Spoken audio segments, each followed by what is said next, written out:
Assalamualaikum warahmatullahi wabarakatuh. Nama saya Diaulia Mulyo dari kelas 8F. Saya ingin mempresentasikan PKN bab 6. Bab 6, memperkuat komitmen kebangsaan. Ayo perkuat komitmen kebangsaan. Sebuah bangsa akan menjadi bangsa yang besar dan terhormat apabila memiliki nilai-nilai, semangat, dan komitmen kebangsaan yang tinggi. Komitmen adalah sikap dan perilaku yang ditandai oleh rasa memiliki, memberikan perhatian, serta melakukan usaha untuk mewujudkan harapan atau cita-cita dengan sungguh-sungguh. Sekilas tentang Indonesia. Bangsa Indonesia lahir melalui sejarah perjuangan bangsa karena dijajah oleh negara lain, Portugis, Spanyol, Inggris, Belanda, dan Jepang. Dampak penjajahannya, bangsa Indonesia sangat menderita, tertindas lahir batin, mental spiritual, dan mengalami kehancuran di bidang ekonomi, politik, sosial budaya, pertahanan keamanan. Jauh sebelumnya, sejarah Indonesia berawal dari dimulai zaman prasejarah dengan adanya temuan manusia Jawa. B. Secara geologi, Indonesia terletak pada pertemuan 3 lempeng, yakni lempeng Eurasia, lempeng Indo-Australia, dan lempeng Pasifik. C. Zaman dahulu Indonesia berbentuk kerajaan. Buktinya adalah 1. Kerajaan Tarumanegara bercorak Hindu-Buddha di Jawa Barat. 2. Kerajaan Kutai Hindu di Kalimantan. 3. Kerajaan Sriwijaya Buddha di Palembang yang menguasai seluruh Jawa Barat dan semenanjung Melayu. Kerajaan Majapahit Hindu di Jatim dengan patihnya Gajah Mada berhasil mempersatukan Nusantara dan hampir seluruh semenanjung Melayu. 5. Gajah Mada dengan sumpah palapanya yang berbunyi bahwa aku Gajah Mada tidak pernah istirahat dan berhenti berpuasa sebelum Nusantara bersatu. Istilah sebutan Nusantara dikenalkan oleh Sriwijaya dan Majapahit, namun oleh Belanda diganti menjadi Hindia Belanda. Istilah Indonesia berasal dari kata A. Indus, India, B. Nesos, pulau-pulau. Tambahan tokoh-tokoh yang memperkenalkan nama-nama Indonesia. A. George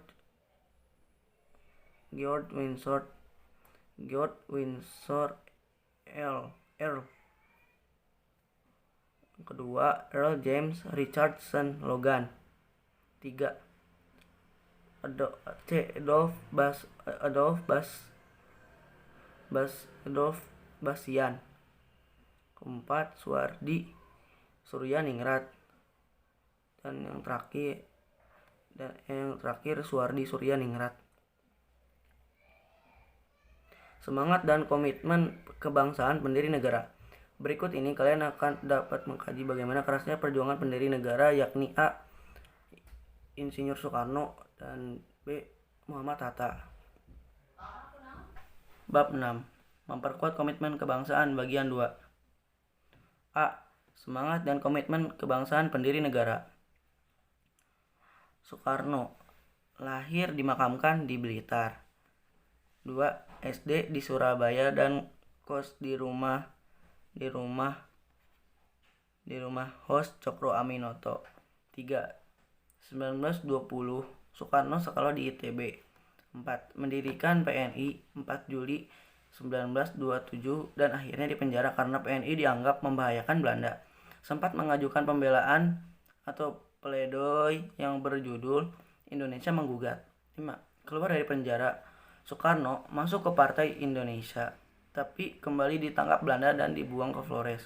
Lalu dibuang ke Bengkulu dan baru dibebaskan tahun 1942 saat penjajahan Jepang. 6. Setelah Indonesia merdeka, tepatnya saat agresi militer Belanda II, Soekarno dibuang lagi ke Sumatera Utara, lalu dipindahkan ke Bangka. 2. Muhammad Hatta lahir 12 Agustus 1902. Ia memulai karirnya saat menjadi bendahara di Jong, Sumatera dan Bon. 2.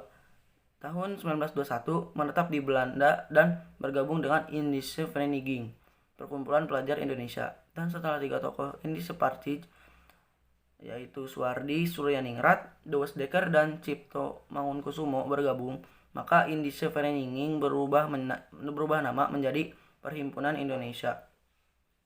3. Muhammad Hatta pernah menjadi bendahara dan ketua di Perhimpunan Indonesia. 4.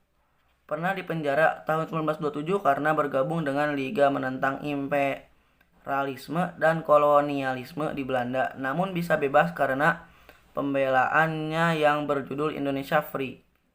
5. Tahun 1932 kembali ke Indonesia dan bertemu Soekarno. Saat Soekarno dibuang ke Flores, Muhammad Hatta membelanya dengan menulis di berbagai media. Oleh karenanya, Belanda membuang atau mengasingkan Muhammad Hatta ke Digul, Papua. 6.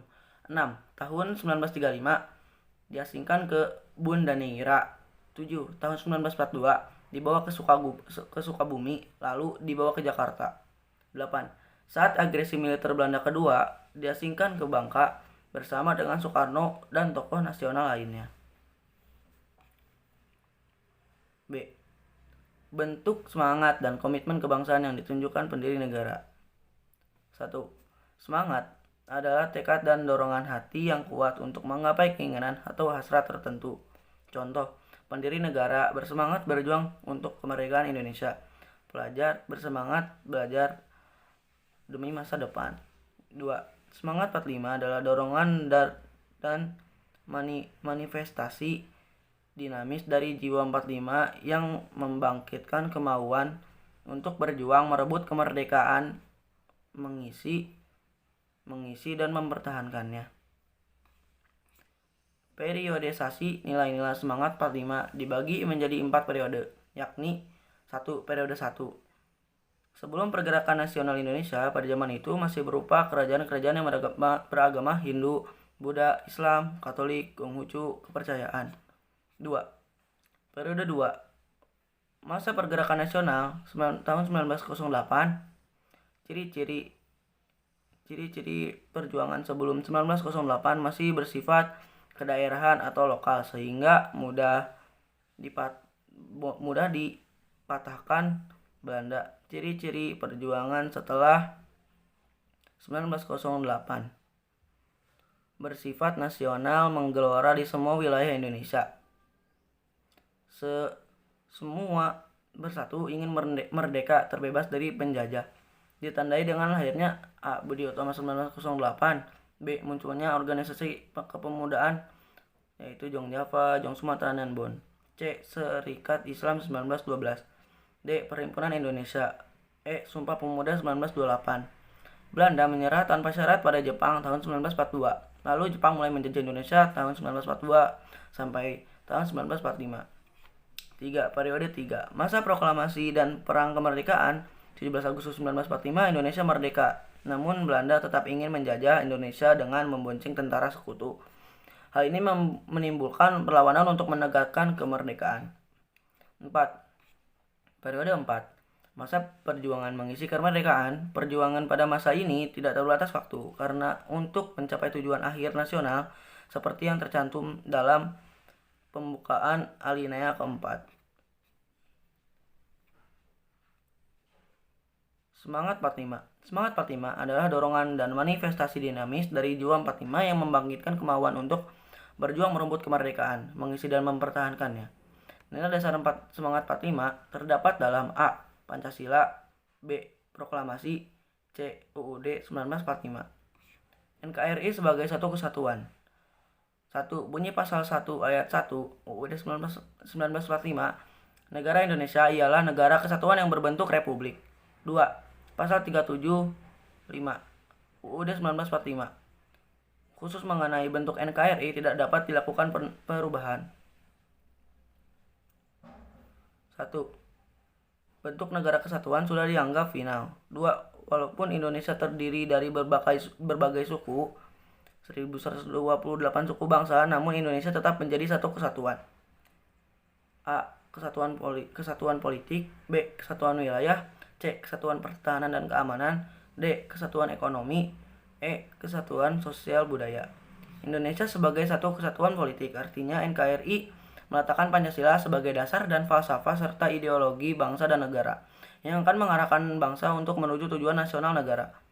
Indonesia sebagai satu kesatuan wilayah, artinya segala isi dan kekayaan alam termasuk suku, agama, bahasa, kepercayaan merupakan satu kesatuan bulat. Meski berbeda, Indonesia tetaplah bersatu. Indonesia sebagai satu kesatuan pertahanan dan keamanan artinya setiap ancaman terhadap satu pulau merupakan ancaman terhadap seluruh bangsa Indonesia. Indonesia sebagai satu kesatuan ekonomi artinya kekayaan wilayah Nusantara merupakan modal dan milik bangsa. Tingkat perkembangan ekonomi harus merata di seluruh daerah. Indonesia sebagai satu kesatuan sosial dan budaya artinya budaya Indonesia adalah satu. Keanekaragaman bangsa menjadi modal dan landasan pengembangan budaya nasional. Deklarasi Juanda 13 Desember 1957. Penentuan batas laut teritorial diukur 12 mil dari garis-garis yang menghubungkan titik terluar pada pulau-pulau di Indonesia. Sebelum deklarasi Juanda, Indonesia menerapkan Ordonansi 1939 di mana batas laut teritorial diukur 3 mil dari ujung titik pulau terluar. Sekian dari saya. Terima kasih dan wassalamualaikum warahmatullahi wabarakatuh.